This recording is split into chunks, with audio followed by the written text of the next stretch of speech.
Hey guys, and welcome to the Drama Club. On this week's episode, we talk that juicy UK WAG scandal, and then we talk about all the latest and terrible revelations in the Matt Lauer drama. And later, I tell the story of Demi Moore, and Stef tells the story of Kim K's Paris heist. Stay tuned.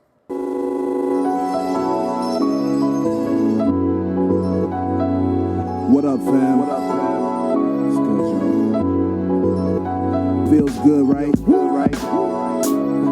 Yeah, I know it, dude. And without further ado, we broadcasting live from CA to NY. Yeah, so, you know what we keep forgetting to talk about, dude? What? This is why y'all need to buy stickers. Oh, yeah, not in the sticker. I actually have it written down in my thing. Someone turned in a wallet to us via Instagram because they found our sticker in it.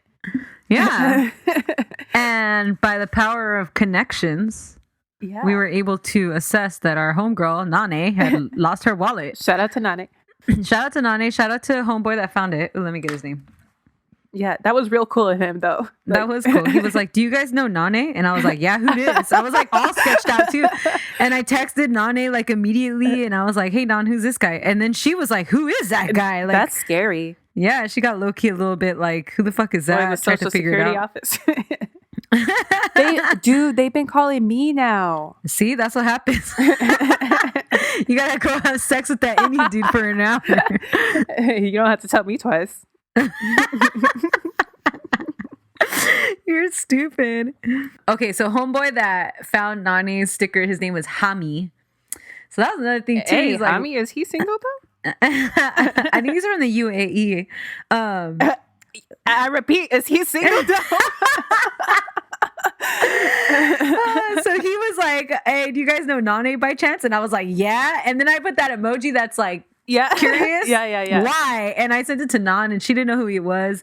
And then Nane like realized, "Oh my god, I think he found my wallet. I think I dropped my wallet an hour ago." Wow. And then so I was able to get him Nane's cell number. He got in contact with her, and Nane got her wallet back. It's a happy ending if I've ever heard one. Right? And then he was like, "Hey, she Armenian?" I was like, "Yeah." The fuck? Hey, so like I said, y'all better buy some stickers for some wallet insurance and or what? Water bottle insurance. Hey, if anybody hits us up on Instagram saying that they found your wallet, I will fucking connect you guys. All right? It's a detective ass shit. Yeah.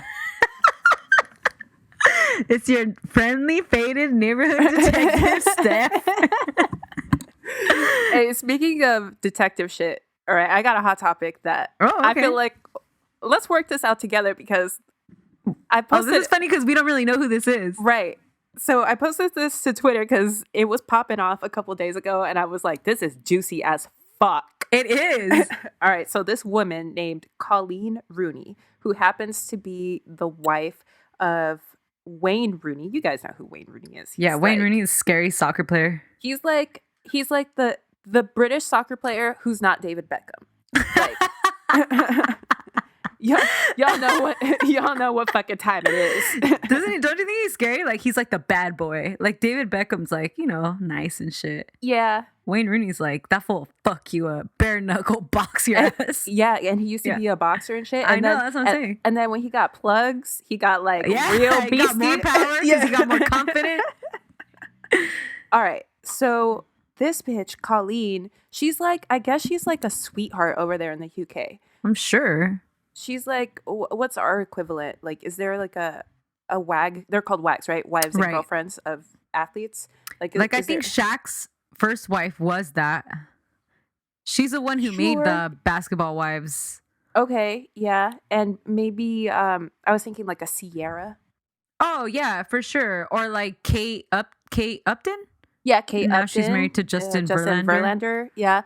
It's like famous. She's real famous over there. She's like the queen bee of those bitches of the WAGs, right? Right. She's anyway, British UK WAG main bitch. So she posted on Twitter that somebody has been selling stories about her and her family. Right. And she wanted to get to the bottom of it. And it was like stuff she would talk about to her friends and family. And then she said like clockwork, it would come out on The Sun. Right. So she is apparently a motherfucking genius. She's a hell of a genius. What's this? She's like on some Sherlock Holmes shit. She decided that she was going to start posting stories to her Instagram account, but only make them visible to like one person. Because she suspected this one person of being the rat. Yeah. But they were like outrageous stories, or they were semi outrageous where they could still sort of be believable. Right. And then just like that, those stories Showing ended up. up being sold to the Sun and being printed in newspapers around the world. That's fucking crazy, man. It's fucking nuts. So she posted that she did all this shit. And then at the very, very last line of it, she said, and that person was... Ellipses. Yep. Ellipses. Rooney Lester. Oh, wait, no. No. I fucked it up. Rebekah Vardy. Yeah. It's Rooney Lester. It was my sentence didn't have any periods in it, so it was like Wayne Rooney. Then it was like Lester. Okay, so Rebekah Vardy, who's a fellow WAG, her man's is Jamie Vardy. He plays for Leicester City. Oh, wow. He's Yeah. also a soccer player, football player. Yeah, a football player. It's a Premier League, and she's like, I guess she has a reputation for being like real trashy over there. Ooh, trashy wag. Okay. So it's I like stand. It's like a good versus evil type thing. That's And perfect. Rebekah denied it, of course, but like, I mean, come on. Rebekah, she just tweeted yesterday too that she's been inundated with messages, but she's not saying anything until, quote, we've finished looking into this situation properly. Bitch, what more is there to look at? She was trying to say that she was hacked. She issued a notes apology. Oh, it's not an apology though. Yeah, she was just like, you could have come to me. So why? You didn't come to her. You went to Right. the papers. And then, this is my favorite part where this bitch said, I'm not being funny. This is Rebekah. She said, I'm not being funny, but I don't need the money. What would I gain from selling stories on you? I mean, you're just a gossip. It's all right. So am I, girl. Right. And then she was trying to she said, I'm so upset that you have chosen to do this, especially when I am heavily pregnant. What does that mean? How dare you accuse me of things that I've done while I'm pregnant? That's true though. That's your pat. That's a good pat. There's nothing you can say to that. Like, oh, all right. This shit is so okay. And then so the story started trending on Twitter. Everyone in UK was losing their goddamn eyes, and I was right there with them. I was like, "Who this? Who that? I What's saw you happening?" tweeted, and I was like, "What the fuck is me talking about?" And then I was like, "Oh shit!" And so the people in the UK got it trending with hashtag Wagatha Christie. That shit is bellissimo. Yeah, chef's kiss. Good, Yeah. Congratulations, UK. You guys, you guys did it. You crazy for this one. Seriously. Anyway, so I think that's where we're at with that story. I love it though. That's some good shit. We need to have something like that happen over here. For real, I would love for a WAG, especially for it to be WAGs. Yeah, if I want it to Vanessa be Victoria Bryant, Beckham, Victoria and it's like Beckham, and Vanessa Bryant. Yeah. Oh God, I would die. You know, Victoria Beckham ain't got time for nobody's bullshit. Like, I know. she would like cut a For bitch. sure call them That out. bitch is so fucking cold. Fuck yeah, she's scary. She's Yeah. gotta be, because David seems all like soft and nice and shit. Yeah. You can't both be like that. You guys are gonna fucking drown. Right. It's like me and Howell. He's all nice and shit. I'm like, what the fuck? Fire and ice, baby. Hey, who would win in a fight between VP and Vanessa? Oh, they're both VP Oh, damn. because Ooh, I Vanessa's don't know. Vanessa's Salvadorian, ghetto, so too. Yeah, Vanessa's ghetto a little bit. But Victoria, I don't know. she'll like cut you 30 times with her words before you even get close to her. That's true. I think my money's on Victoria. Yeah. Because Vanessa Yes. also seems kind of like the kind of chola that talks a lot, but then Uh-huh. she's kind of scared. She's not really down to fight, you know? She not about it. Right. You ain't bout it. She might take off her earrings, but I was that about it.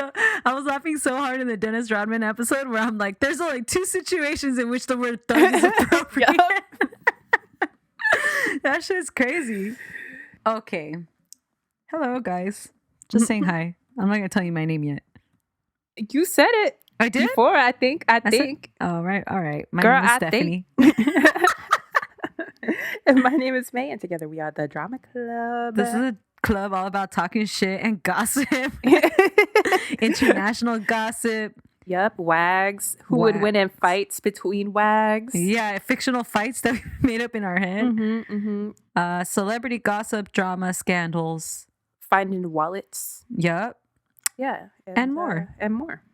Okay, so former NBC producer Brooke Nevels is I want to say she's like the leading accuser of Matt Lauer. She's the one that spoke out first, and then a lot more people came forward after she did it. Right. She's the one that went like straight to HR. Right.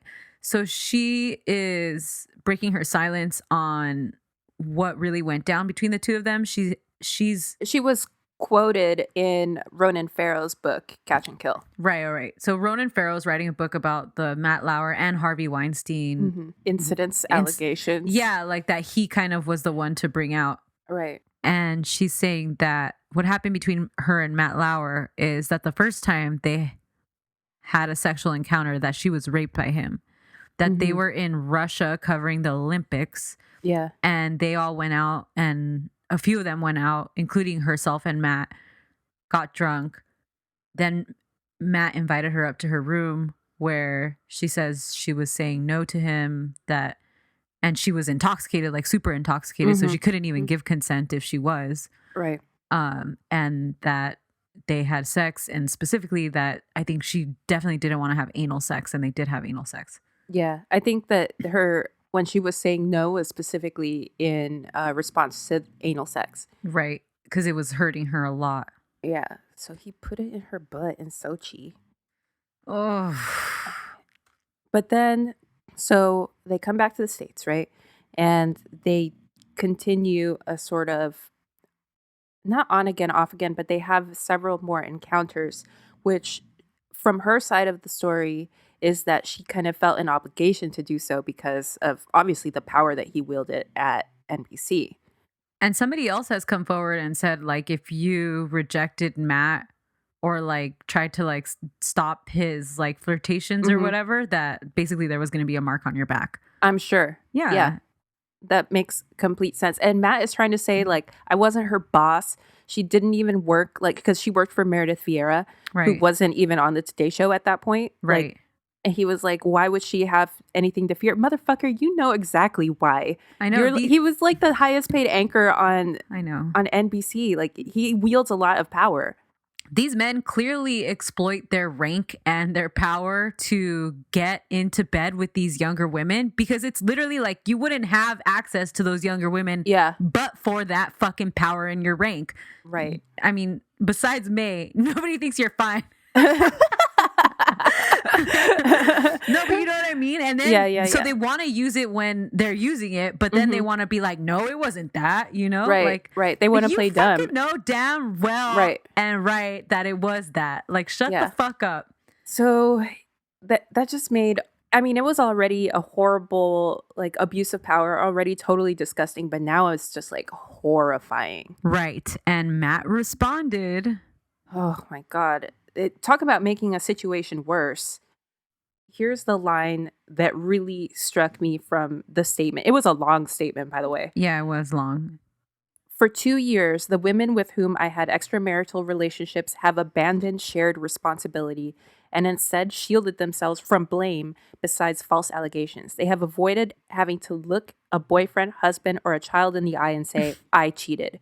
They have done enormous damage in the process, and I will no longer provide them the shelter of my silence. Ooh. How dare you? What the fuck is that? Oh.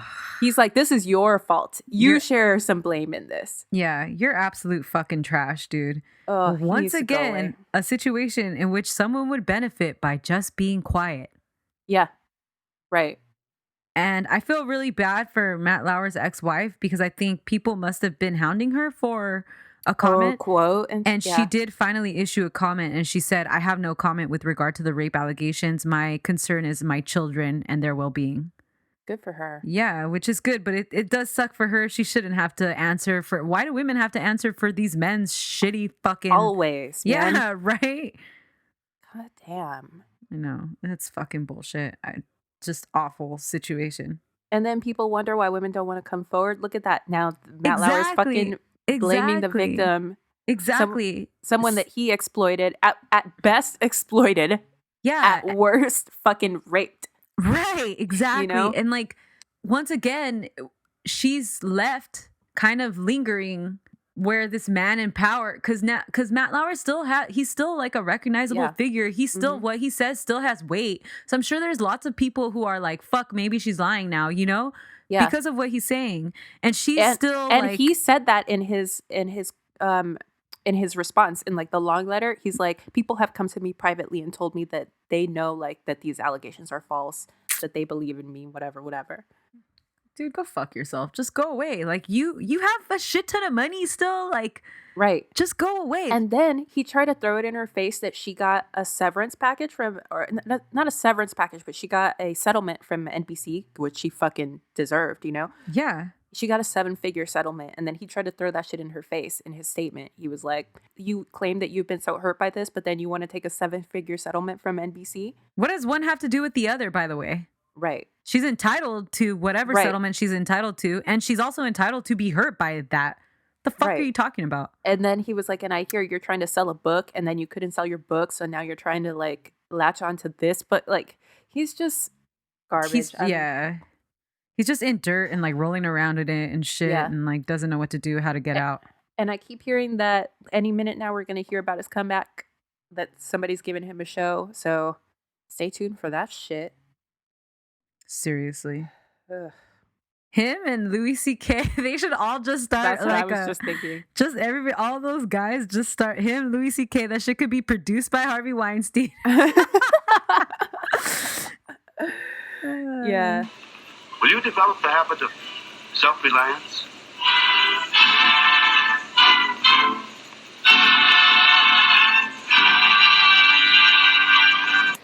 Okay, so I'm up first. Okay. And this week, because so many of you were asking for it, I have taken it upon myself to do Miss Demi Moore. Hell yeah, me. I'm proud of you. You read the book. I read her book, which I don't necessarily recommend it. It's called Inside Out. All right. I don't necessarily recommend it because all the juiciest shit had already been released. Like everything you hear everybody talking about, like that's pretty much it. Damn. And ooh, that makes me really proud of Holly because actually I do recommend her book a lot. Yeah. I think Holly's book is really great. It's really well written and there's so much shit that she didn't say in the promotion for it. And another thing, Demi's book, you could literally do it in one sitting. You could do it in like less than 3 hours, like 3 hours if you wanted to. It's got big ass text and shit. There's it's like just, pictures. It's fucking, it took me like double because I was taking notes and shit. But like that shit is like such a quick read. You could just sit down and fucking read it if you are interested. But I'm gonna tell you all the good shit so you don't have to. And she's not a good writer. Okay. Let's get that off. Let's get that out of the way. I mean, not that any of us were banking on it, but. Right. All right. All right. So Demi Jean Guineas, I'm gonna guess. What? How would you say Guynes? Guineas?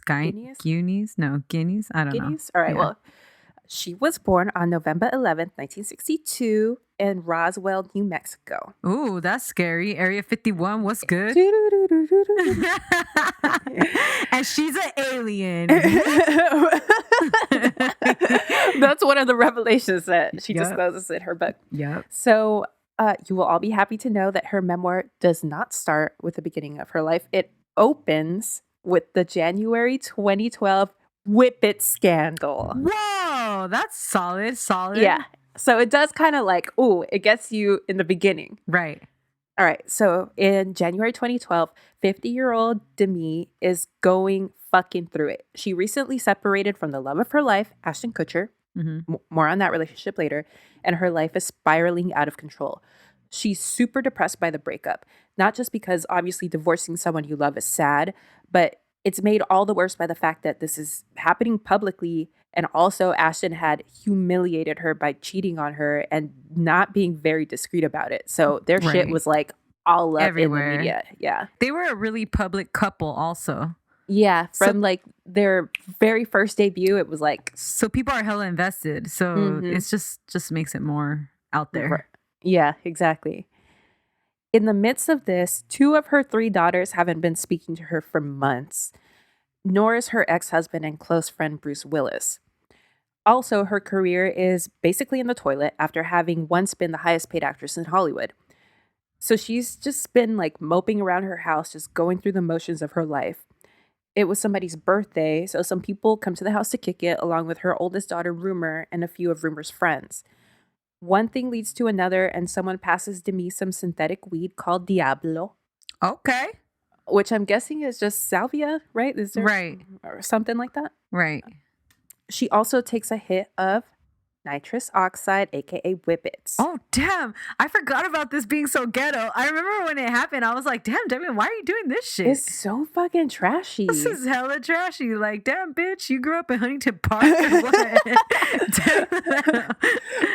But now, I mean, you kind of get like her state of mind. Like she's just like, Fuck it. Yeah. Right. So, according to Demi, this is the only time she's ever done this. Whippets, I mean. Okay. So, I mean, I don't know. Okay. That's another thing. I don't like. I believe her. Like I believe that she believes. She's just not. She understands like why she makes the choices that she makes, but she's never wrong, according to her. You know. Okay. Like she's I don't know. justifying it, kind of. Yeah, sort of. Like, yeah, I'll talk about it in like her relationships and stuff, but Mhm. like she's such a martyr. She's like, oh, this relationship didn't work because I was too much of an invested wife. Like, Oh, please. All right. Anyway, so the next thing she knows, she's having an out of body experience and everything gets all blurry. In an instant, she's back in her body and she's convulsing and she can hear someone saying, call 911. She's having a full on seizure, a real medical emergency, but she still manages to blurt out, no, just because she knows that this was going to get out and the headline on TMZ the next day was going to be like Demi Moore overdoses. I'll whip it. You're right. Even more embarrassing. But thankfully, everyone ignored her because she fucking was having a seizure on the floor. Right. And thankfully, the paramedics were able to stabilize her and send her to the hospital. Whippets, it turns out, are known to cause seizures in certain people. Oh, wow. I had no idea Me either. because I would never do that shit. So, honestly, like, might as well huff glue, right? Like, what the fuck? Like, That's what I think. So anyway, Demi was right. And the next day, TMZ and everyone else ran with the story of her so-called overdose. And the 911 call was out there and shit. Yeah, I feel so bad for Rumor because she was there, you know, and it's like you see your mom and it's just like, that must But have also, fucked maybe you her could have up. stopped your mom from doing that. Mom, maybe this is a bad idea. Mom? Mom, put down the salvia. Mommy? So that was like the prologue to the book, and then she starts like with her beginning, with her origin story. So back in Roswell, New Mexico, Demi's childhood was far from ideal. Her mom, Ginny, and her dad, Danny, were high school sweethearts, and Ginny was like this capricious young woman with like a flair for putting herself together. Like she wasn't like beautiful by any means, but like she could like fucking put her shit together, you know? And she described her dad, Danny, as a Latin Tiger Woods because his mom was Boricua. When Danny moved away for college, Ginny tried to emotionally manipulate him into coming back to her by marrying somebody else. And lo and behold, that shit worked. He came running back to her. But she had married somebody else? She was married. So What the fuck? So that marriage only lasted 2 months and she left that fool and they got a quickie divorce so she could marry Danny. Okay. Oh, those are the stories you don't need to put out there because there's some crazy girl right now that's like, I know how I'll get this fool back. Oh, yeah, I'll true. marry his friend. Like, no, this just happened to work. Yeah, we should have a thing on our show that says like, don't try this at home. Yeah, like, there you go. Don't try this at home. So she marries Danny, and then little Demi comes along soon after, and a little later, Demi's little brother, Morgan. Little Demi had a number of health problems as a kid, including she had a very lazy eye, just like her dad. But the gravest issue was that she had kidney nephrosis, which at the time was like life-threatening. Wow. And so as a kid, she was like in and out of hospital, sometimes for like weeks or months at a time, which you know that things were bad because the only time that she felt like safe and stable as a kid was when she was in the hospital, because then at least like there was a routine. Aww. She knew that, okay, if I'm a good patient, like they're going to come take care of me and stuff. Aww.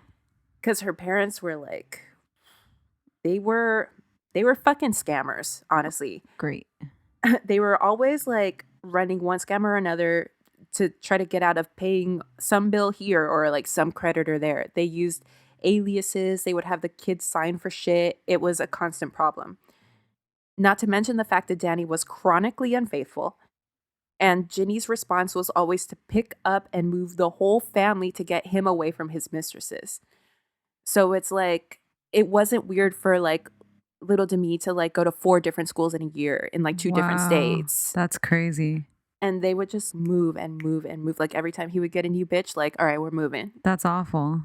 So as you can imagine, Demi learned never to get too attached to any one place or any one person. So it was hard for her to make friends and stuff. So she was like kind of a loner. Wow.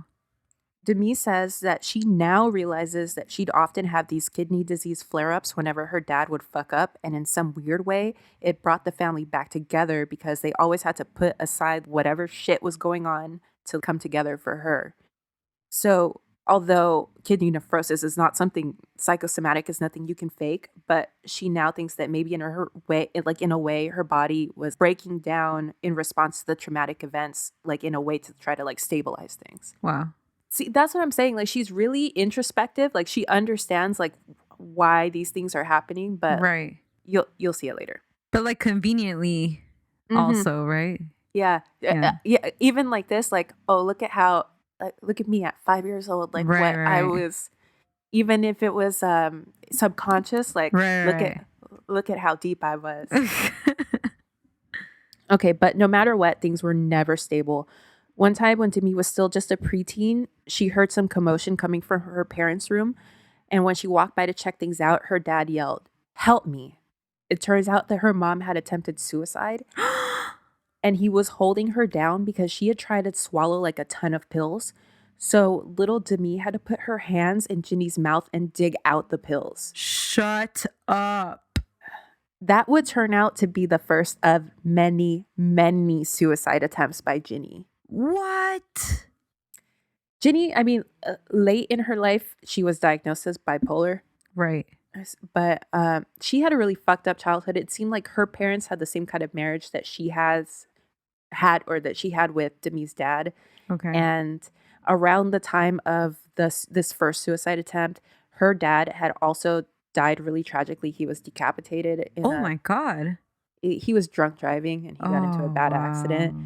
So it's like, your husband is a piece of shit. Like, your piece of shit dad just died. Like, you had this Yeah. shitty childhood. You've got a sickly daughter. Like, Right. you're bipolar. It's undiagnosed. It was just like a lot. Yeah, of course. Who wouldn't drown under those circumstances? Right. But Danny and Ginny decided that it'd be best for the family if Ginny started seeing a therapist. This was the early 70s, so this wasn't a thing your average person did at the time. Mental health and therapy were very taboo subjects. I mean, Right. they still are.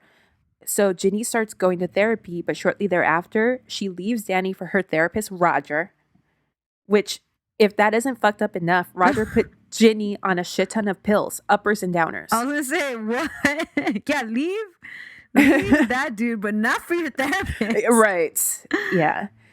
And that was that. Ginny was now a drug addict in addition to her mental health issues. Oh my God. In response to Ginny leaving him, Danny took the kids and literally kidnapped them. This is the 70s, so there's no cell phones, there's no internet. Like, he just picked them up and left, and Ginny didn't know where they were. Wow. And Demi says, like, this was a constant thing with them, like, just power games. And this was, Right. like, his ultimate power move. Okay, you're going to leave me. I'm going to take away the fucking kids, and you'll never see us again, you know? Wow. And I just like she did with the marriage to like manipulate him. This fucking worked, and she came back to the family after a couple months apart, and they just moved again. Wow. As you can probably tell, Danny was fucked up. He was a gambler and ended up indebted to the mob, which caused him to have to pick up and move a couple more times. God damn. Eventually ending up in Orange County, California. But Danny really did love his kids, and I think he really did love Ginny, but their relationship was just fucking toxic. By now, he was also into prescription drugs, and both Ginny and Danny were hella alcoholics, often causing public scenes. Ginny finally divorced Danny while they were in the midst of one of their many separations, in an effort to get the IRS off his back, Danny gave them information on a bigger fish, Ginny's current boss/lover, and the dude ended up going to jail, leaving Ginny without a job or a place to live since he'd put her and the kids up while she fought with Danny. Holy shit. So Ginny had tried to divorce Danny a few times before, but Danny finally didn't put up a fight this time, only because she agreed to let him keep Demi's little brother, Morgan. Okay. This destroyed Demi because she was like, hold up, he apparently can't live without Morgan, but he's just fine leaving me behind. Yeah. So now Demi and Ginny live together in an apartment complex in West Hollywood. And Hell now, yeah. and now that it's just the two of them, the dynamic quickly shifted. Ginny is no longer a regular mom. She's a cool mom.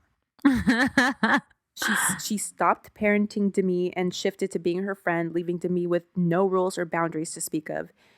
They used to go to bars together where Ginny used Demi as kind of bait to get her self-attention from men.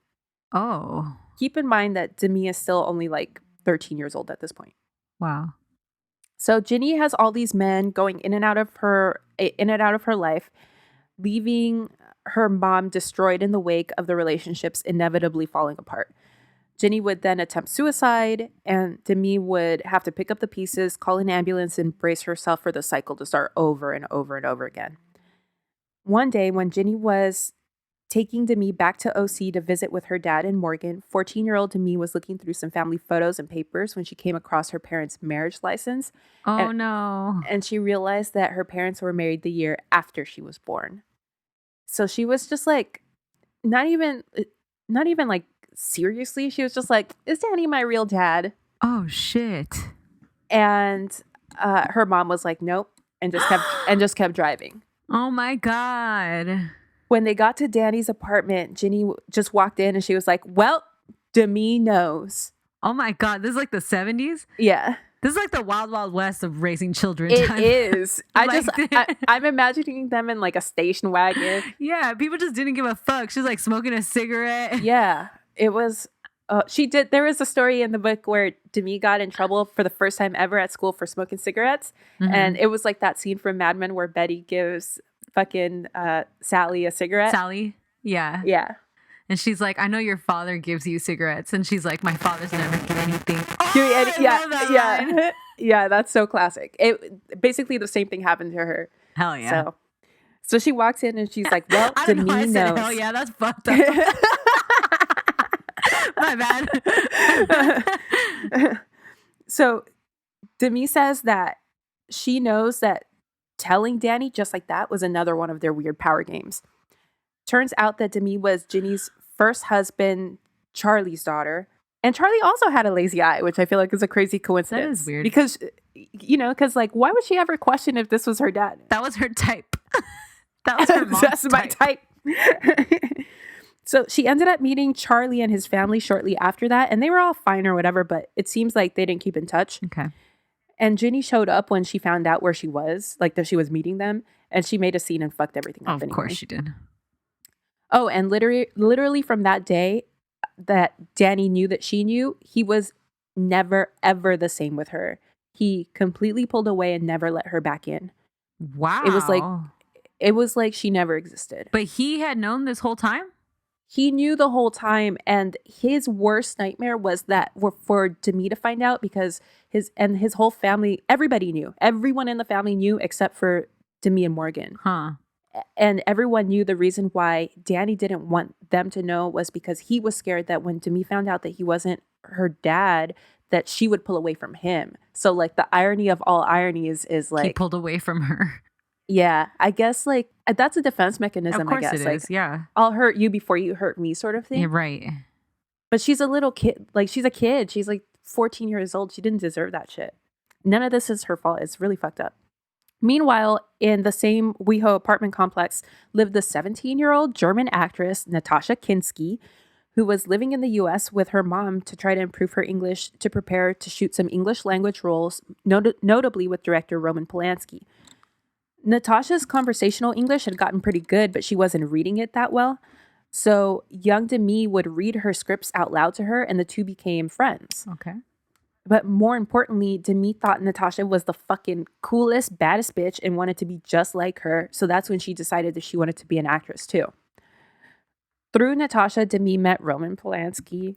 Ooh, and she's like, what, 15? Yeah. Ooh. And he took her and Ginny out to dinner twice. Okay.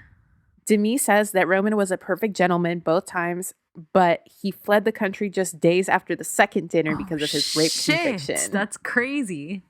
Yeah. This is nuts. Yeah. At 15, Demi had her second of 2 surgeries to fix her lazy eye. So, and at the same time, she also started to develop the seeds of what would later become a very long struggle with an eating disorder. Uh-oh. This was right around the time that older men really started paying serious attention to her, and she lost her virginity to like a guy in his late 20s at their apartment complex. Wow. And it was like, and she's like, it was, she said looking back on it, it was super fucked up because she just didn't know that she could say no. Right, sort of. right. So she just like went along with it. At the same age, a middle-aged restaurateur who had been an acquaintance of her and her mother's named Val started to show an interest in Demi. He'd pick her up from school, take her to dinner, at first with her mom, but later alone.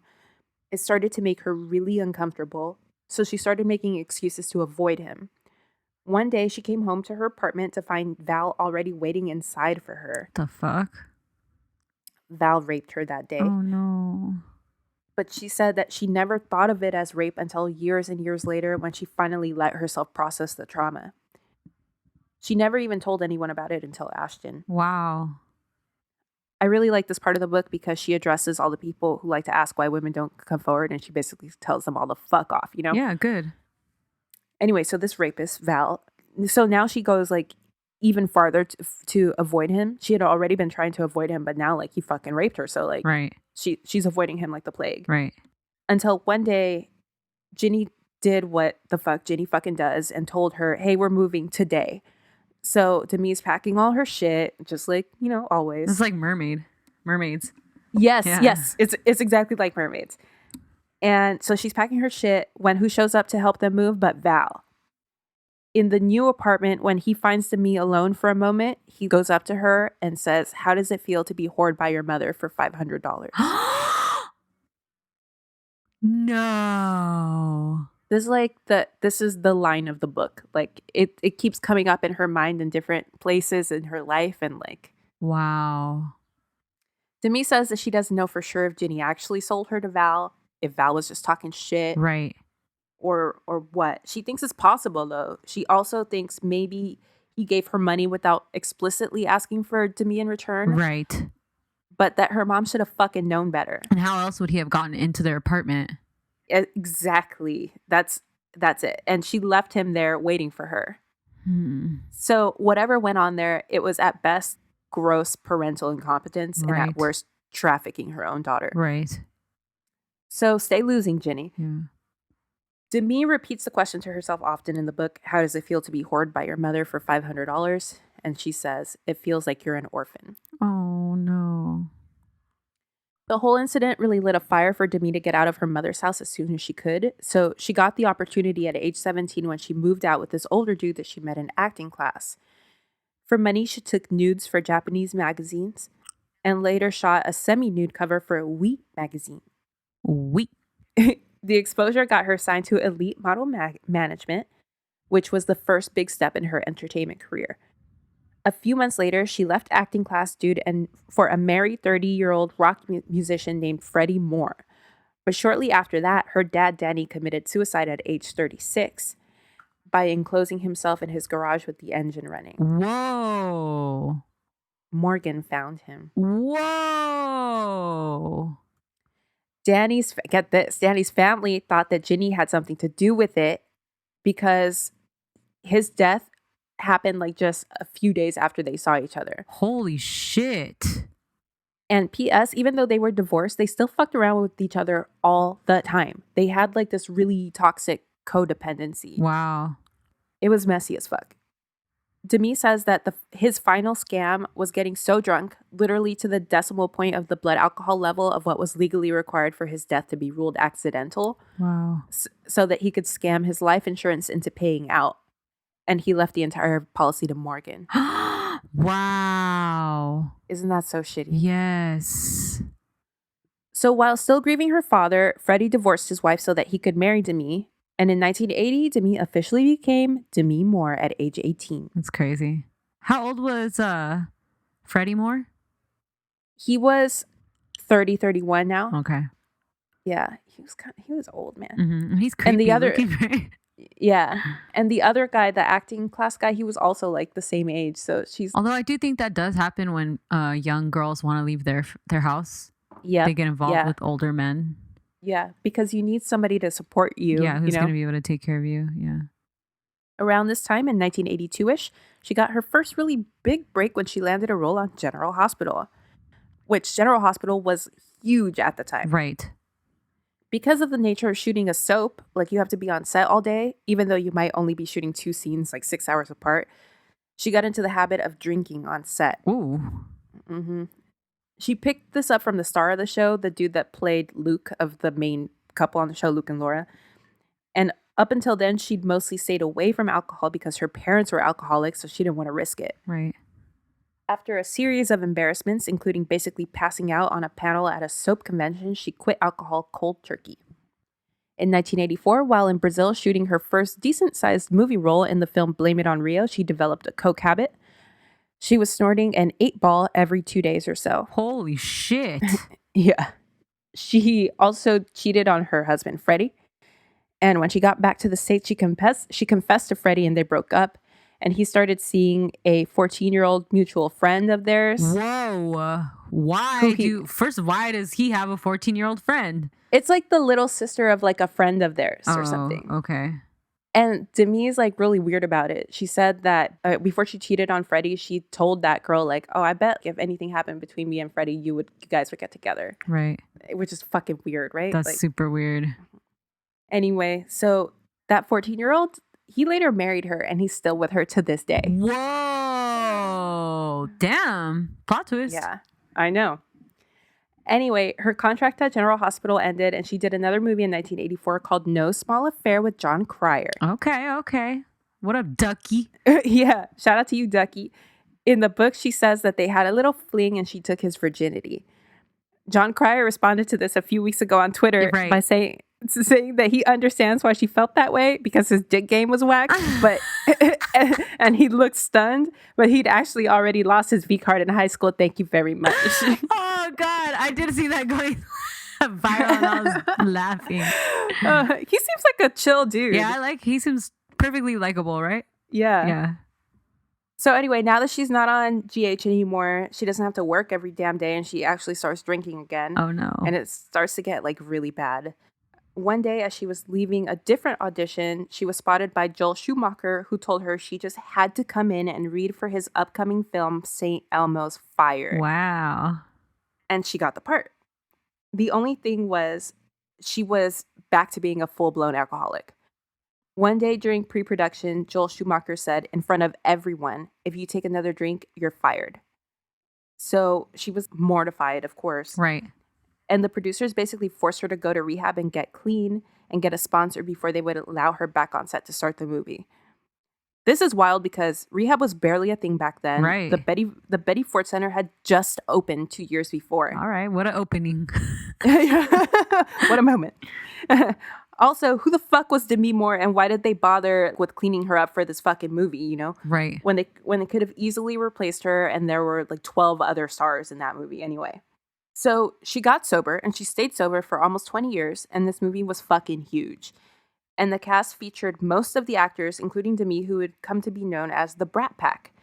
We're talking Rob Lowe, who in his memoir said that he had a thing with Demi, but Demi said in her book that she thinks she remembers one night with him. What a burn. Ali Sheedy, Judd Nelson, Andrew McCarthy, and of course, Emilio Estevez. Emilio. I feel like he comes up a lot in this podcast. Yeah, there's got to be something there. Yeah. So Emilio and Demi started dating and soon got engaged. Meanwhile, food issues replaced her drug issues. As Demi put it, quitting drugs and alcohol was relatively easy because you can just stop partying. But with food, you have to eat. Right. So she started binge eating to the point where she had to put a lock on her fridge. Holy shit. Yeah. And she was basically, and you're young at that age, you also still have like baby fat. Yeah. So she was basically disgusted with her body. She felt inadequate in it, and she hated seeing herself on screen. Not to mention that things were a little rocky with Emilio. 2 weeks after they mailed out their wedding invitations, a friend told her that she saw Emilio with somebody else. Was this before Paula Abdul? Did Emilio date Paula Abdul? Yeah, right? Yeah, they were married. This was before Paula. Okay. And this was after they had just managed to get past the thing where they were on like a little break. And Emilio slept with his ex, but lied to Demi about it. He was later forced to confess because his ex wound up reggaeton. Oh my gosh. What the hell? So they ended up postponing the wedding after they did some couples therapy. Good call. She said she said something cool about the therapist, like that the therapist was like, I'm supposed to let you come to these conclusions by yourself, but don't marry this man. Like this is she was like, this is going to ruin your life. You guys are not ready. Like, I'm not saying break up with him, but don't get married right now.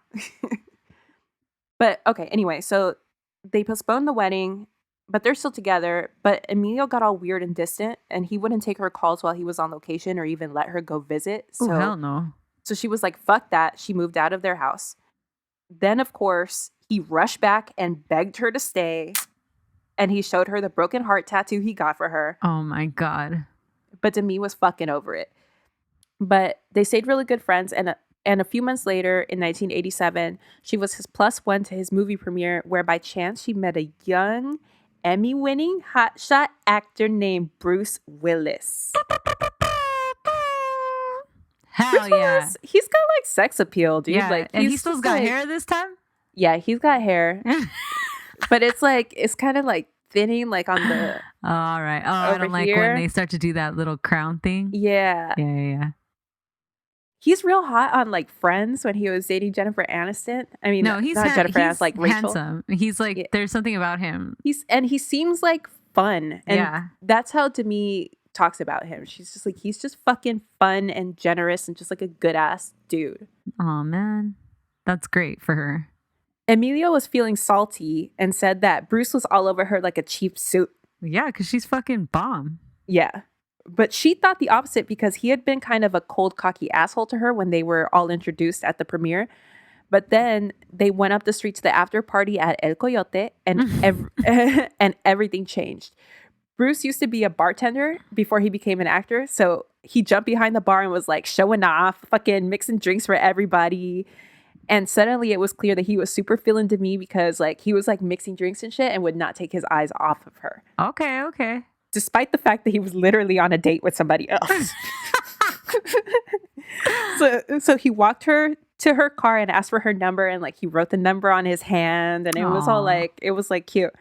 Later, when she drove back to her house in Malibu, she was like driving down PCH, and she said she heard a voice that sounded like his saying her name, and she was like, oh my God, it's a sign, like I'm feeling this dude. But then she realized that his head was popped out of the sunroof of a limo, like also on PCH. And he was like, Demi, I'm going to call you. Oh my God. Because he lived in Malibu too. So they just like ran into each other. He was like, I'm going to call you. Sure enough, the next day he called her to hang out. And she was like, oh, actually, I'm busy because I was going to drive out to OC to spend time with my family. It was like her aunt and her uncle were in town or something. And he was like, I'll come. He met her family that day, and that was like their first date. Wow. Bruce swept her off her feet and they got married on a whim in Vegas because Bruce wouldn't shut up about getting married the whole way over there. And at first she thought he was kidding, but then at some point in the night, it wasn't a joke anymore and they just fucking did it. She got pregnant on her wedding night at the Golden Nugget. She said, she said, yes, pregnant at the Golden Nugget on my wedding night. I guess you could take the girl out of Roswell, but you can't take Roswell out of the girl. They got remarried a month later in the Warner Brothers lot, which was the studio's gift to them since they were two of like their biggest stars. Of course. Little Richard performed the ceremony and Annie Leibovitz photographed it. That's amazing. Yeah, it's nuts. Ginny caused a fucking scene at the wedding. Of course she did. And later that night, the cops ended up being called because Ginny was being fucking Ginny. Wow. So that night, Bruce told Demi that for them to have a healthy relationship, I mean, not just their marriage, but her with her mom, that they had to have fucking boundaries. Yeah. So Demi put Ginny in rehab that night. Oh, wow. But Ginny left early, and the first thing that she did when she got out was sell a story to the tabloids about Demi. Man. That's the worst, is like with family like that they could do that. It's a fucking betrayal. It's like Meghan Markle's dad. Yeah, it's horrible. So Demi cut off all contact and didn't speak with her mom for like 10 years. Wow. Until the last few months of her life when she was dying of cancer. Wow. But she needed to do that. That sucks. She had to. Yeah. So anyway, Demi finds out that she's pregnant and she and Bruce are absolutely thrilled. Aww. They met, they got married, and were now pregnant all within 4 months of meeting. So this was a big time whirlwind romance. And when baby rumor came, they really threw themselves into parenting. And they moved to a small town in Idaho.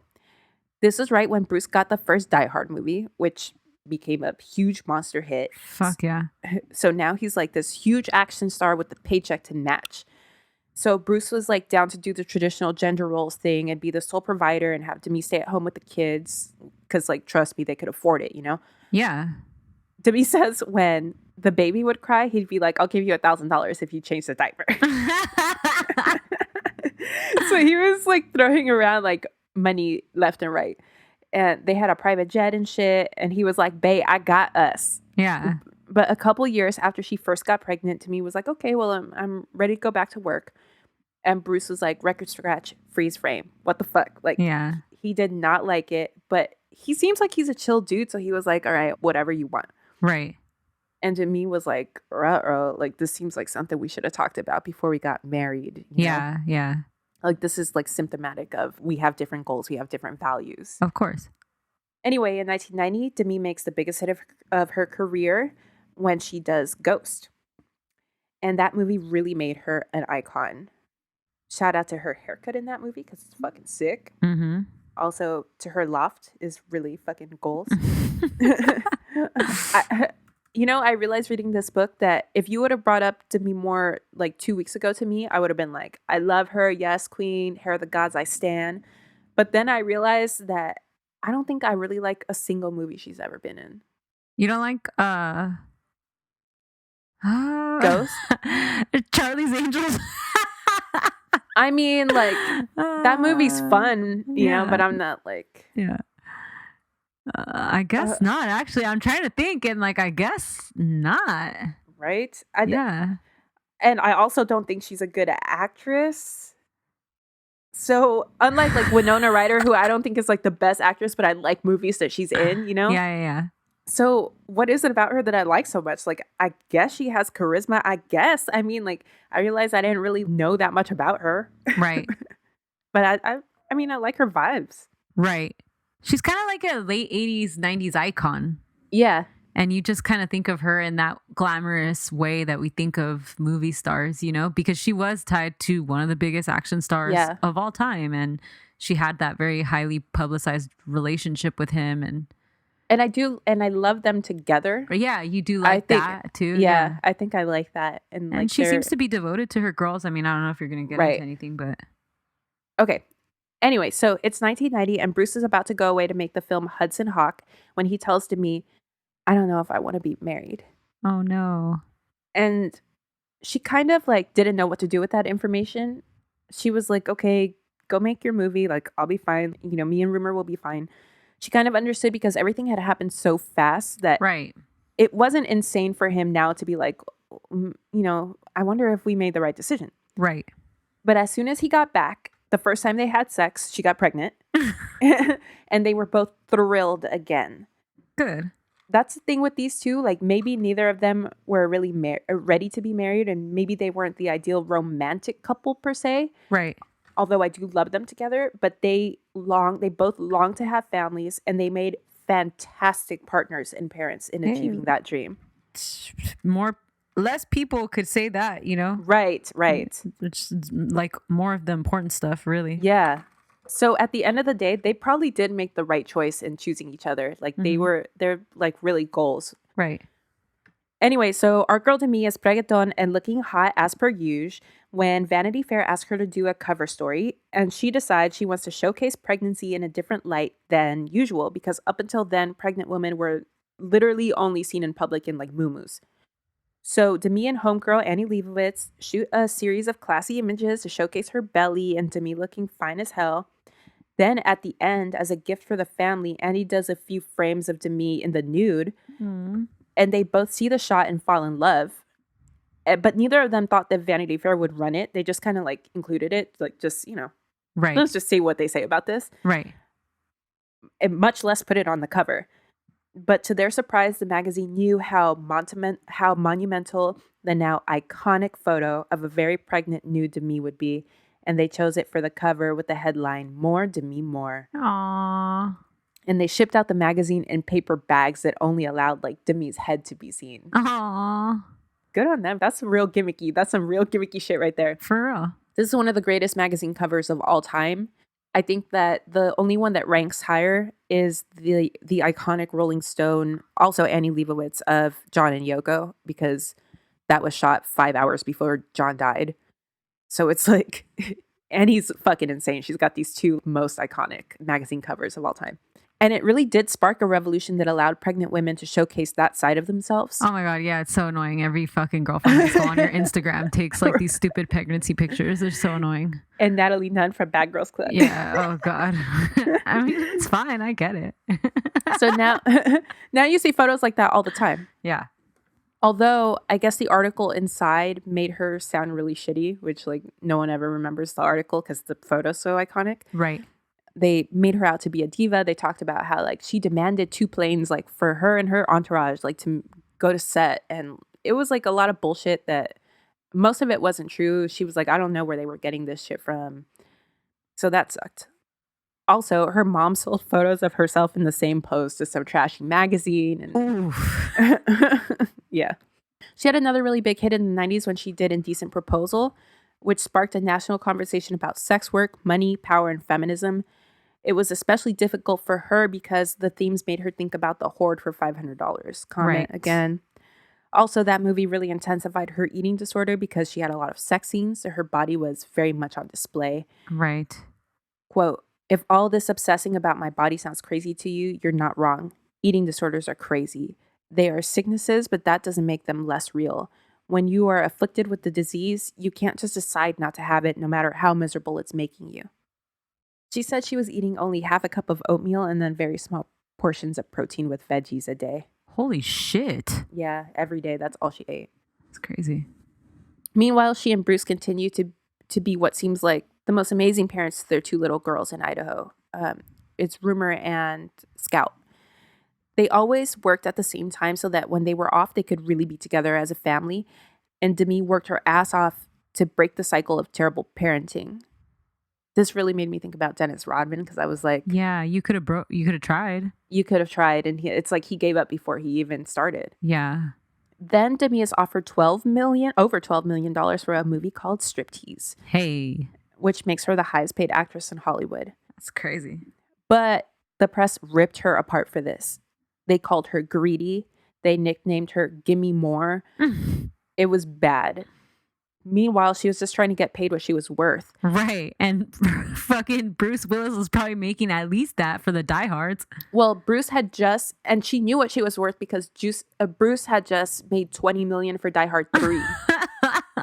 So she was like, I'm making 12. Like, relax. right. I was like in like some of the biggest movies of like the early. She was like in Seriously. A Few Good Men and Decent Proposals. These were all hits, and she was Yeah. like, Ghost is huge. right. She was like, honestly, this is a deal. Like you're getting me for a deal.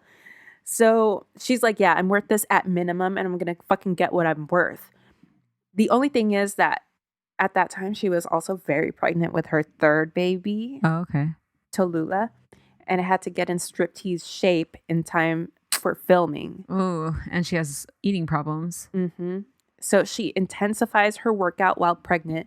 She was doing crazy. Like she was hiking. She was doing like 30 miles on a bike and shit, like all while she Holy was pregnant. shit. So she does this up until the day that she gives birth. And then she takes the month after she gives birth to take it up another notch to be ready to look as fucking incredible as she did for striptease. It's crazy.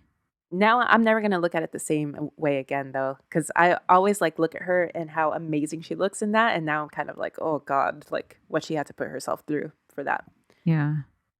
So she follows this with another huge paycheck for the film G.I. Jane, in which she famously shaved her head and gained over 30 pounds of muscle training with real Navy SEALs.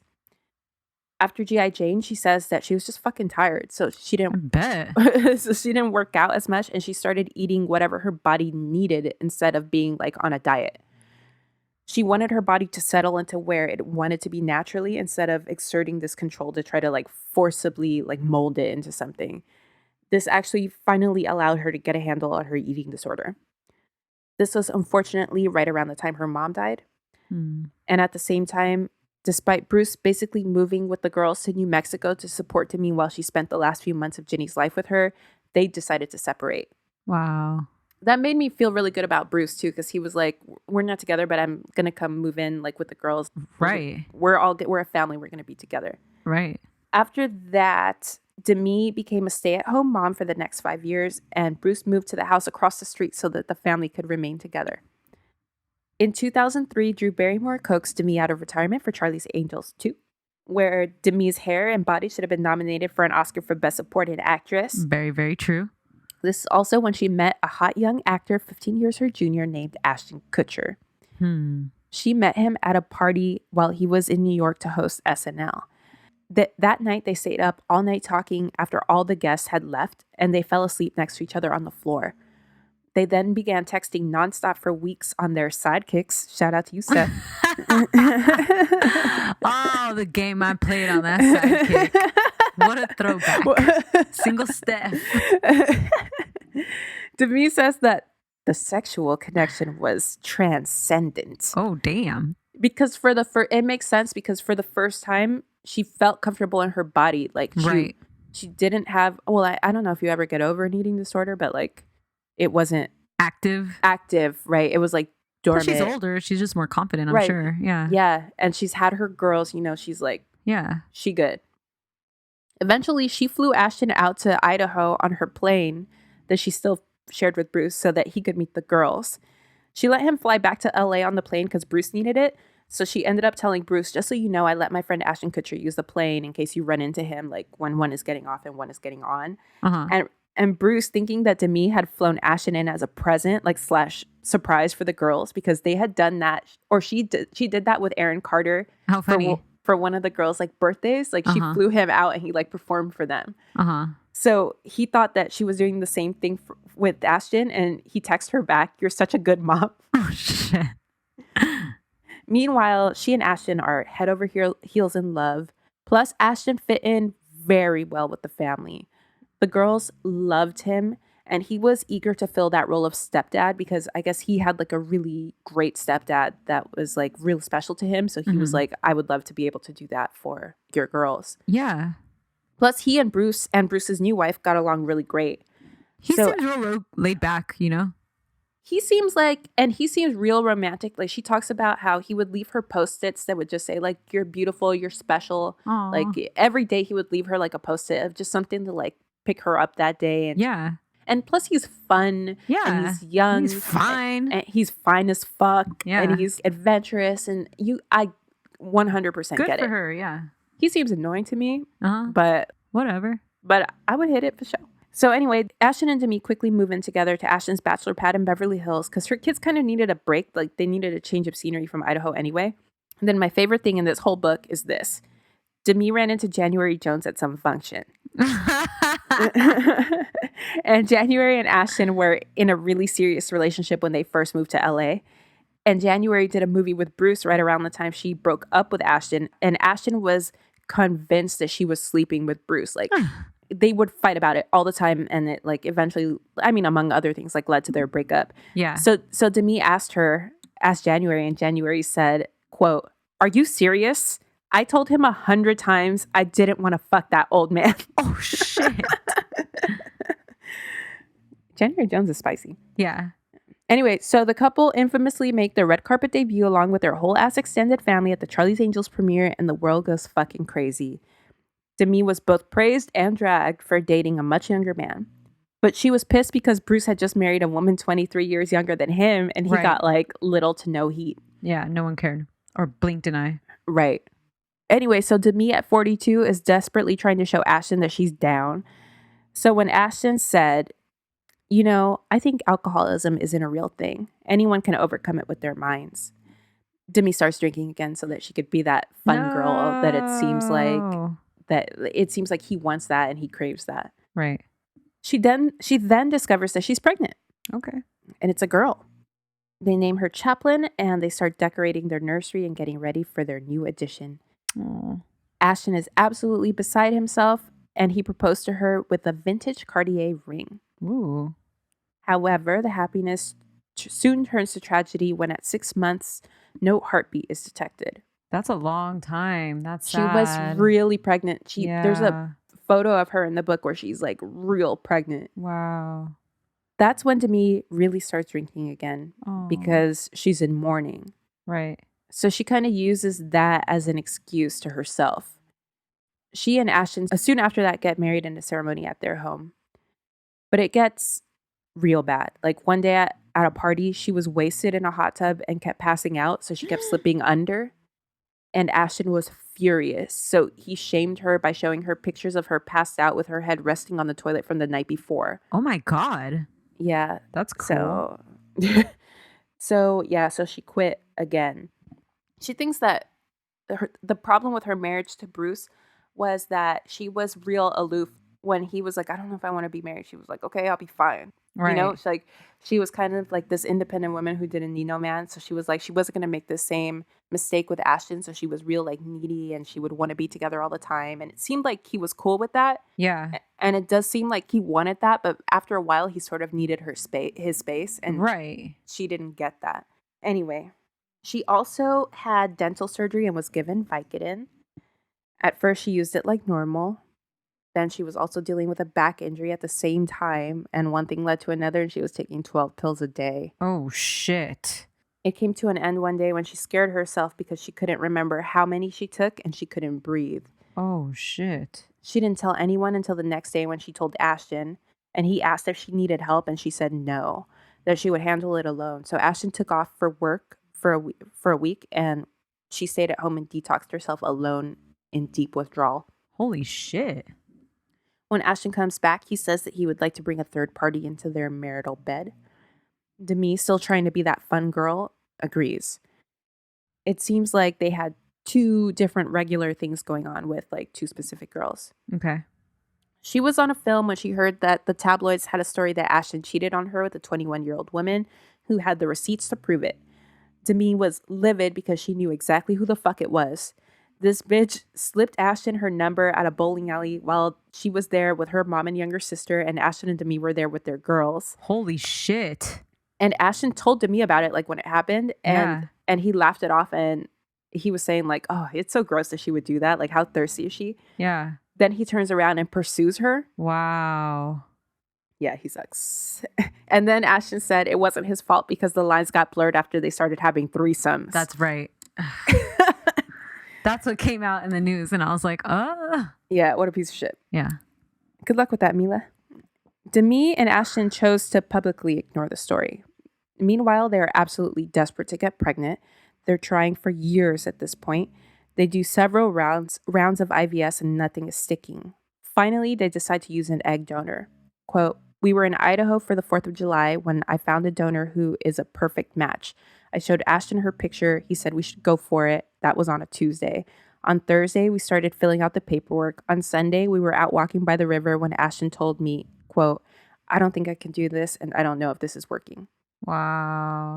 So they separate, but agree to try to work things out. It seems like they're both in it no matter what, because Ashton sent to me this email about how he's so lucky to have her, how she saved his life, yada, yada, yada. These two crazy kids might just make it. Demi flies out to New York because she's got work and like she's about to walk a red carpet for an event when she gets a Google alert on her phone that Ashton was caught cheating again.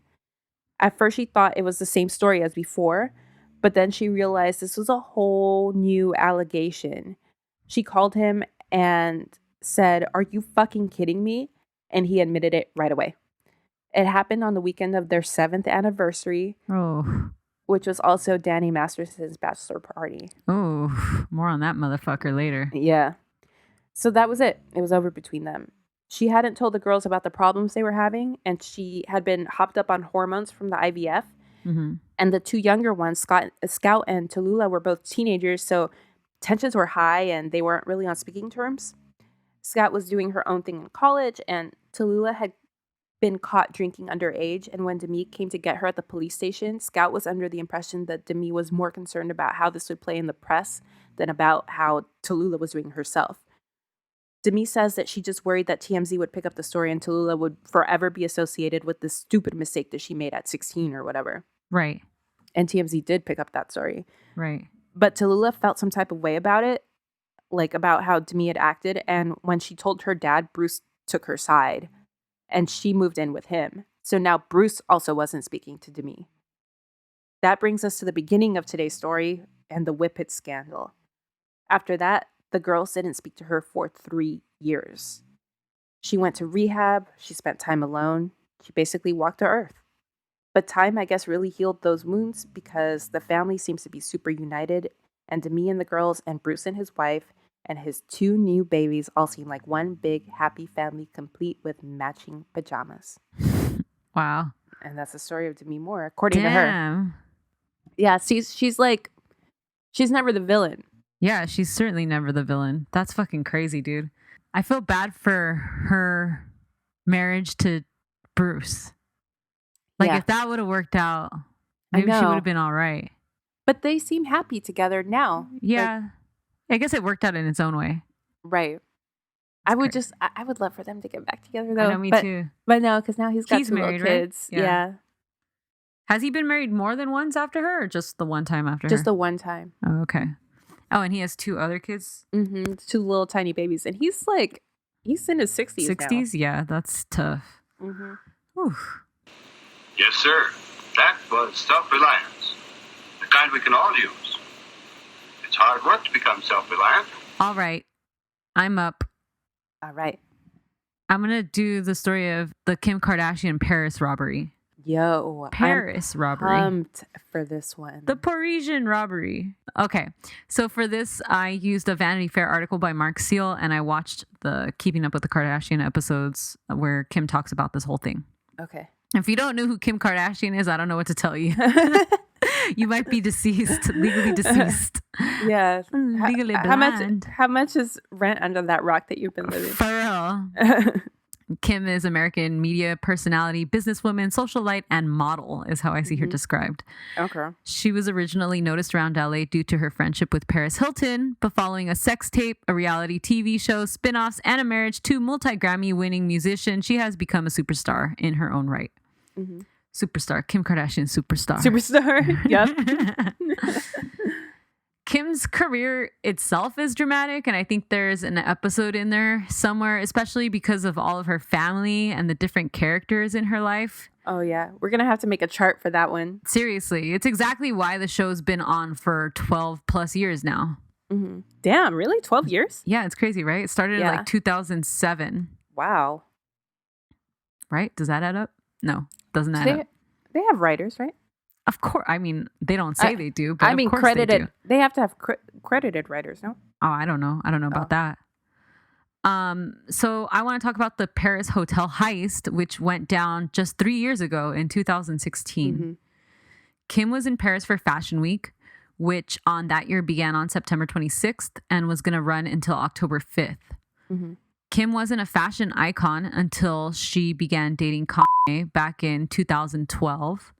He infamously appeared on an episode of Keeping Up with the Kardashians where he went through her closet, threw out 90% of the contents, dressed her in some Rick Owens, and reintroduced her out into the world as a fashionista. She had a coming out ball. Yeah, bye-bye to all those Hervé Leger form-fitting dresses that R.I.P. she used to wear nonstop. Yeah. Since then, Kim really delved into the fashion world, and it hasn't hurt that her baby sister Kendall became one of the it model girls around the same time. Yeah, true. So she's front and center at fashion shows pretty much year round and has become a fixture of Paris Fashion Week. I wonder what they say about her. I know. The designers, if they kind of give her the side eye. You love to hate her, I think. Yeah, maybe. I mean, she definitely has power, so you want her on your side, right? Yeah. I don't know. It's difficult. Mm-hmm. It's super common to see celebrities at fashion shows, a few fashion shows, especially as marketing for the fashion house itself. You'll see Oh, yeah, for sure. whoever at Louis Vuitton dressed head to toe in Louis Vuitton, Mm-hmm. Michelle Williams. Exactly. Alicia Vikander. Yeah. But Kim and Kanye go to way more shows than the regular celebrities. And that's because Kanye kind of considers himself a fashion genius and part of the fashion world for selling overpriced and underproduced Adidas sneakers. Yeah, I hate. That's I think one of my least favorite. Before the whole MAGA thing, that was my least favorite thing about Kanye. Yeah, because he likes to be oh, I interned, I don't know, he's put in all this hard work to become a fashion designer, where we see celebrities in his level of fame kind of delve into fashion. It's kind of like a natural transgression, but he wants to act like he's above that. Right. And honestly, I would rather have. Remember Lamb? I would rather have some Lamb than some fucking Yeezy season, whatever. Yeah. There's definitely other artists who I think have more unique style where starting their own fashion line is kind of makes sense. Where it's kind of okay, well, all right. So anyways, on September 28th, 2016, Kim Kardashian landed by private jet at Le Bourget Airport with her assistant Stephanie, not me. Her bodyguard Pascal Duvier. I don't trust that guy. Parisian street photographers met her plane by keeping track of her schedule through various sources as well as her social media. Because if you know Kim Kardashian, or basically any Kardashian, you know that they post stuff on their social media all day, every day. Well, that's their job. I think that's their main gig, right? That's part of their source of income for sure. Yeah. I read that Kim makes most of her money off of the KKK or KKW, sorry. KKW fragrances and makeup. Oh. And then the show, and then I think social media posts. Because the makeup and stuff, that's accessible to the consumer, Also, their Sears line, but I didn't think their Sears line still existed. I didn't know that Sears still existed. Yeah, I think it might be available online somewhere. Mm-hmm. So Kim's first post from Paris announcing her arrival at 2:31 p.m. was a shot of her and her bodyguard that said, #Parisian vibes. One night in Paris. Superstar Kim K superstar. So Kim apparently had a great relationship with the Parisian paparazzi, who say that she was always very polite to them. And pictures of her during Fashion Week could be sold for up to $1,000 a piece to either the press or the designers themselves. A designer might buy a paparazzi picture of her dressed in their clothes. Yeah. Kim and her entourage took a black Mercedes from the airport to the city and pulled up to the Hotel de Portales, aka the No Address Hotel, on the side of the Seine River. The hotel houses several high-profile guests throughout the year, including Prince, Madonna, Beyonce and Jay-Z, Marion Cotillard, and Kim and Kanye before their wedding back in 2014. Mm-hmm. So this hotel is a private residence that had been transformed into a luxury guest house. Oh, dope. And it only has 11 rooms, which they call apartments. Yeah. And the cheapest one is $1,200 a night. Oh, I was imagining way more than that. So I guess Kanye had used this hotel as like his residence while he was like in Paris throughout like whatever year. There's 1-to-1 staff to guest ratio. So it's super, super posh, super exclusive. I think the thing I read was like, basically to get a room here, you either have to be rich or famous or know somebody rich or famous. Mm-hmm. Part of the appeal with this hotel is the lack of cameras, because that means guests come and go in privacy with nothing but a code to get them into the front lobby itself. Oh, dope. So your side piece can come in and out. Exactly. John Edwards could have hustled Riel through the halls of this shit. Yo. But that code, according to an employee, is known by everybody since it hadn't been changed in about 6 years. Oh my God. Additionally, the chief of police says that so many suspects know about that location because celebrities and rich people always stay at that location for a very long time. So the spot got blown up. Exactly. Kim stayed in the Sky Penthouse, which was running her $16,800 a night. That's a big difference between the cheapest. Yeah. Yeah. The Parisian Paps waited patiently outside where they would take pictures of her entry into the city several times a day, including up to 3 outfit changes. So they were following her everywhere. Cha-ching, cha-ching, cha-ching. Yeah. As soon as she got to Paris, she met with Olivier Roosting, who was creative director of Balmain. I think he's still creative director of Balmain. Almost straight off the plane in order to be fitted for his show that was going to take place later that day.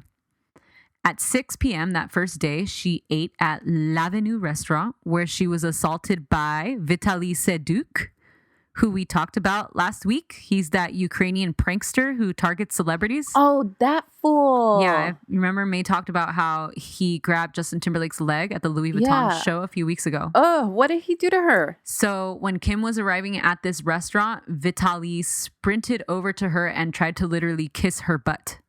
And there's pictures of him like going down like pretty close to her butt. And Kim didn't see it coming, but her bodyguard quickly grabbed that fool and wrestled him to the ground before anything could happen. Oh, Pascal? Mm-hmm. Okay, now he's back on my good side. Mm-hmm. He was like this big German dude, and he owns like the security company that is hired by the Kardashians. Okay. So tons of photographers captured this moment. It's all over Google if you just like quickly Google it. Oh, another fuck you to that guy. Yeah, that guy seems really rude. I also like looked up, because I was like, when I was reading this, I was like, oh, that sounds like exactly what May told me last week. And then I looked him up and sure enough, I saw the Justin Timberlake thing, but like they have a list of all the shit he's done. And it's just, they're all gross, like quote pranks. Ugh. So the very next day, September 29th, Kanye flew in for the day to Paris to attend some shows with her, but he left quickly to continue his tour and to be with their children, North and Saint. At this time, they only had 2 children. Mm-hmm. North was 3 years old and Saint was 10 months old at this time. On this day, Kim posted a sexy selfie of herself on Instagram with her mouth wide open with diamonds inside, like a diamond. Like a grill? Kind of like a grill. It's like a cat. It's fucking cool. It's like just one straight line above her teeth. Yeah. I like those. Yeah. And she also flashed her 20 carat diamond Lorraine Schwartz engagement ring that Kanye had given her. That ring is worth $4 million. Mm-hmm. The next day, on October 2nd, 2016, Kim attended the Givenchy fashion show wearing a white negligee and sitting next to Courtney Love and Gigi Hadid. So once again, pictures of her fucking everywhere. What did they possibly talk about, those three? Nothing. Kim ignored Courtney, and Gigi probably tried to engage her like slightly. Courtney was probably like, my husband was crazy. And then Kim was like, my husband is crazy too. So by this time, Kim's sister Courtney had met up with her in Paris, and they all went after this show to the Alaya showroom for a private dinner. It's an Alaya. It's an Alaya with tons of high-profile guests, including Bianca Jagger and Remy Martin's heiress, Laure Dubriel, who served Louis XIII cognac to everyone. Damn. That party sounded And it's tight. all on me. Yeah. Yo, that's fucking sick. Bianca Jagger, did she ride in on like a white horse and shit? I hope so. Fuck. I fucking hope so. The dinner lasted until about midnight, and the Parisian paps at this time decided not to follow Kim and Courtney back to the hotel because now it's the end of the day. So they knew, she's not going to come back out and change. She's not going to do anything else. So they were like, whatever, we'll just be back at her hotel early the next day for another set of outfit changes and new pictures where they could make more money. So Kim and Courtney go back to the no address hotel. There's a single receptionist who works behind the glass entrance. The door to the hotel is in the middle of a courtyard that's open to the public. And the courtyard houses an event space and a restaurant. On that night, there was a Fashion Week party being held at the event space, but it ended around the time that Kim arrived.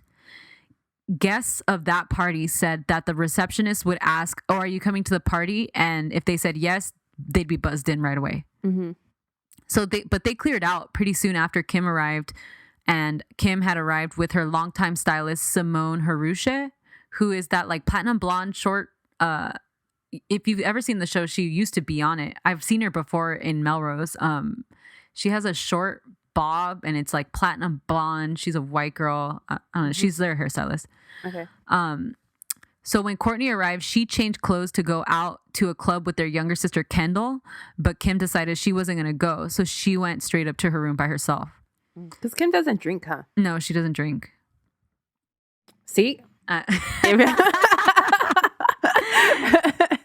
If only you would have gone out for a couple shots with your homegirls, just sisters. Right?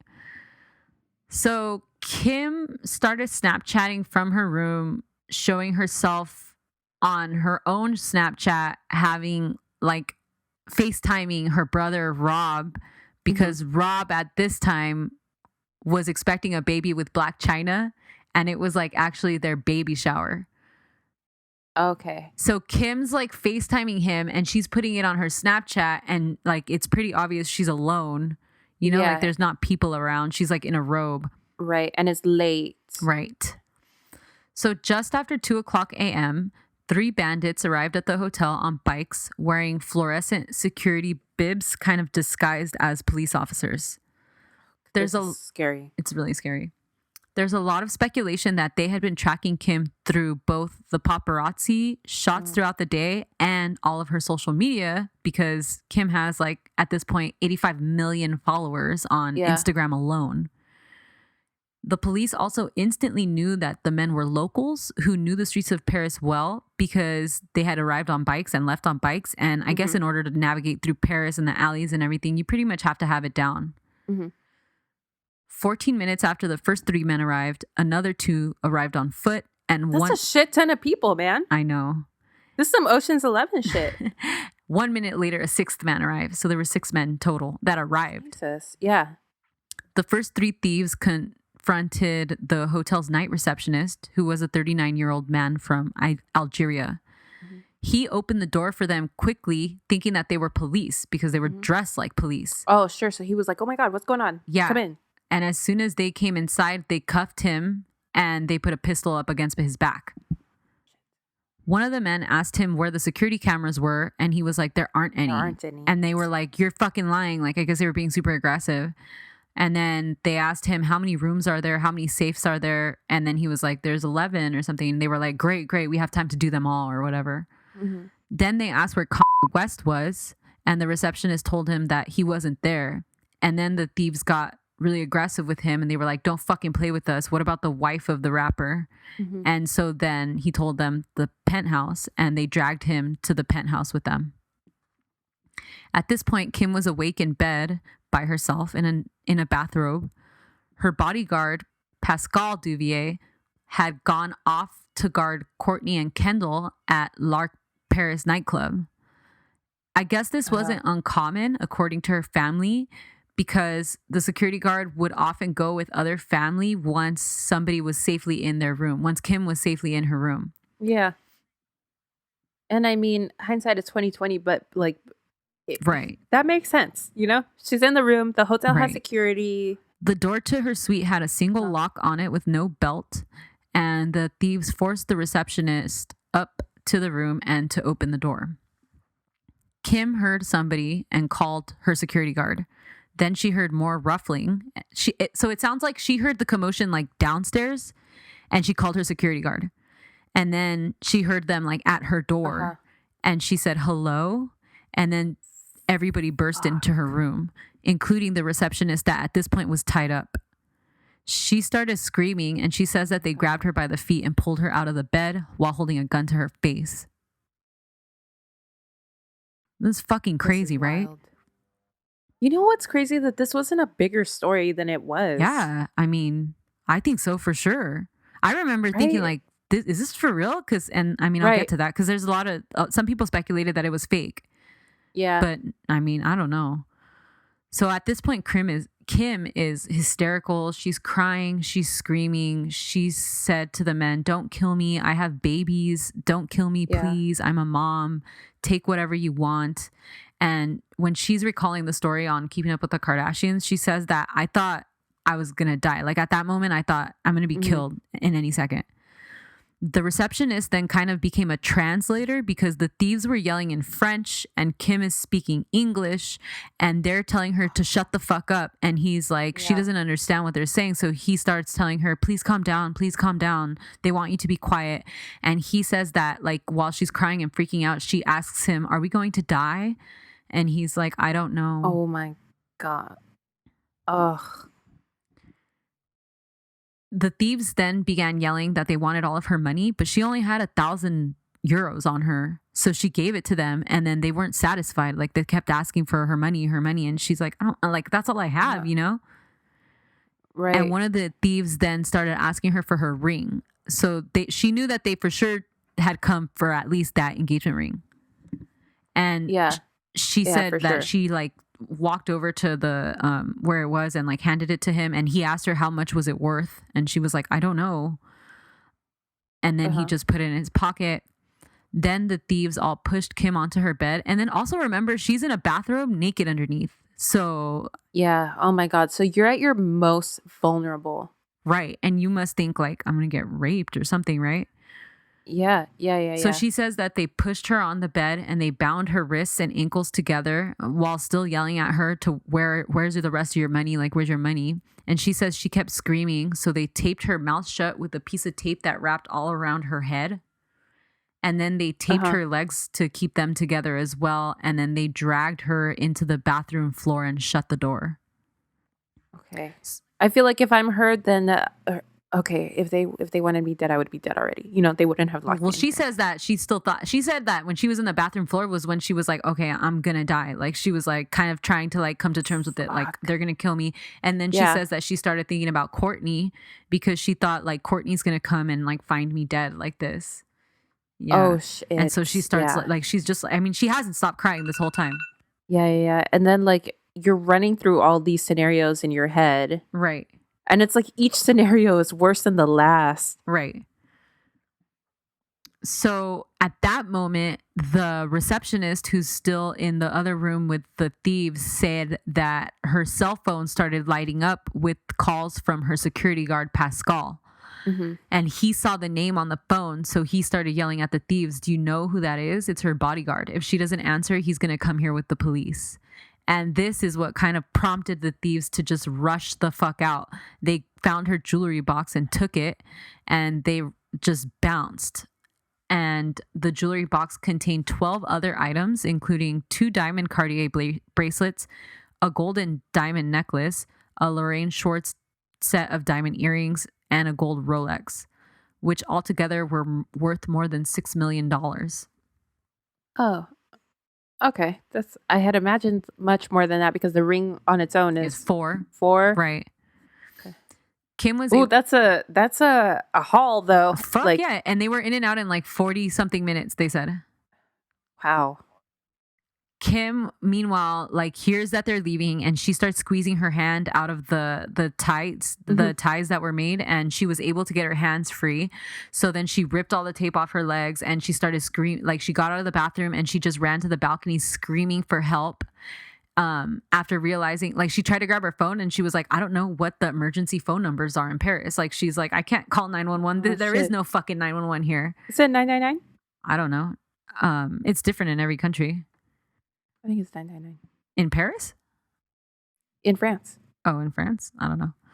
She was then able to find her stylist, Simone.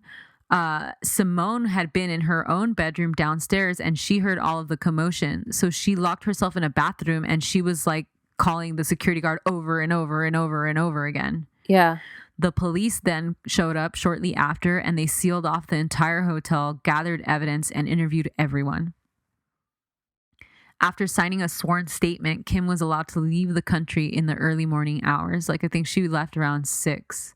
Uh-huh. She flew straight to New York City where she reunited with Kanye and her. What about her sisters? They all left. So they show up at the hotel and they all like they're just wait for Kim to finish her statements and then they all get on a jet and fly back to New York. Kim's mom then arrived later that day from LA and New York, and they had a massive security deal transfer them back from their Manhattan apartment to the jet to fly to LA. Mm-hmm. The next day, a resident on the streets of Paris found a platinum cross worth like $30,000 on the sidewalk and returned it to police. Isn't that crazy? That's wild. Well, you can't do anything with it because you're gonna get caught with it. Right. And then how are you gonna? Right. And that's wild. Though. I know. And by this time, news of the attack was basically fucking everywhere. Yeah. And everyone at Fashion Week was allegedly discussing it with two positions. On the one hand, they thought this was awful and it was certainly a huge, shameful kind of event to happen to France. Mm-hmm. And on the other hand, people had a lack of compassion because of how Kim and her family flaunted their extravagance and their life on social media, which is really fucked up. I thought you were gonna say the two camps were the people who were like obviously like sad and like, oh my god, this is horrible, and the ones who are like, it's a fucking publicity stunt. Really? Yeah. Yeah. Yeah. I mean, I didn't realize there were people. I didn't realize there were people who were like, well, they fucking deserved it. I think some people are just always going to be haters like that. Yeah. Nobody deserves this. Like, I don't care who the fuck you are. Yeah. Nobody deserves that shit. Pascal Duvier remained employed by the Kardashian family for 1 month following the incident before they parted ways with him and his company. Allegedly, Pascal had been, I guess, super upset by the whole thing and had mentioned that he thought he had let the family down and let her down and everything. Oh, man. Kim Kardashian then completely upped her security detail, including now undercover security, which follows her around. And she cut down on public appearances for some time after the event. Mm-hmm. She also famously took a complete social media break, which was pretty shocking for her. Mm-hmm. But it only lasted 3 months, so it's not like it was. That's kind of quite a while. Really? I guess. Yeah. I mean, and somebody said that she lost something like $3 million from cutting down on that social media for that long. You know what also really sticks with me is, remember they had the footage of them telling Kanye something happened while he was on stage? Yeah. And Kanye was like, I have to go. Like, I have to go. Something in my family just happened. What did they tell him? You know, and then what does he feel in that moment? It's just like... Yeah. It's just too much, especially for someone like him who's like fragile. Yeah. So then she and Kanye famously returned to Instagram with a series of sepia-toned family photos. A lot of the people close to the family say that Kim was really, really shaken by the whole thing, obviously. Yeah. And she used the time away to just be with her close friends, be with her kids and her family, and just focus on them 100%, which is what she should. She should do that. Yeah. It's good. She then slowly re-entered the social scene and began shooting again for their show, Keeping Up with the Kardashians, with a new bodyguard. And she chronicled the entire robbery during that season of Keeping Up with the Kardashians, which is pretty sad. This is not fake. There's no fake. So at this time, she also sued the gossip site Media Takeout because they were one of the people that was saying that Kim had staged the armed robbery for press. Okay. Media Takeout then turned around and issued an apology directly to Kim, and she dropped her lawsuit. Okay. French police initially arrested 17 suspects, later indicting a total of 10 people that were all involved in the crime, including a 64-year-old man, former jeweler, who was arranging the resale of the stolen jewelry. The men ranged in ages from 25 to 72. Wow. They got those are 6 people? 10 people. 10 people. 6 okay. people were there, but another 4 Yeah. had helped plan it. Uh-huh. Yeah. One of the men that was indicted was the younger brother of Kim's chauffeur in Paris. That's fucking scary, dude. Yeah. Wow. By the time they were caught, the jewels had already been taken apart and sold off, and Kim never saw them again. Mm-hmm. Oh, the engagement ring too? Yep. Mm. But the jewels were insured by AIG, Mm-hmm. so they had to pay the cost of the stolen jewelry items to Kim and Kanye. AIG in 2018 turned around and sued security guard Pascal Duvier, No. as well as his company, for negligently protecting Kim Kardashian when he left her alone in her room. The lawsuit What is the for fuck? the lawsuit is for reimbursement of the full $6.1 million, and it's still pending. That's low key. That's ridiculous. Can okay, hold up. Let's say I'm getting robbed, right? And I call the cops. If the cops don't come fast enough and my jewelry that's insured is robbed, can the insurance company sue the police? No, but you don't hire the police to protect you specifically. Huh. That's a public service. Like, we all know that I mean, there's faults in that. What the hell is it? That just seems crazy. Yeah. Like this is like a third party, like a completely, I don't know. I mean, that's the lawsuit, right? We'll see what happens. Yeah, it just doesn't sound like justice. That's not just to me. And that's the story of Kim Kardashian's Parisian robbery. Yo, That's crazy, right?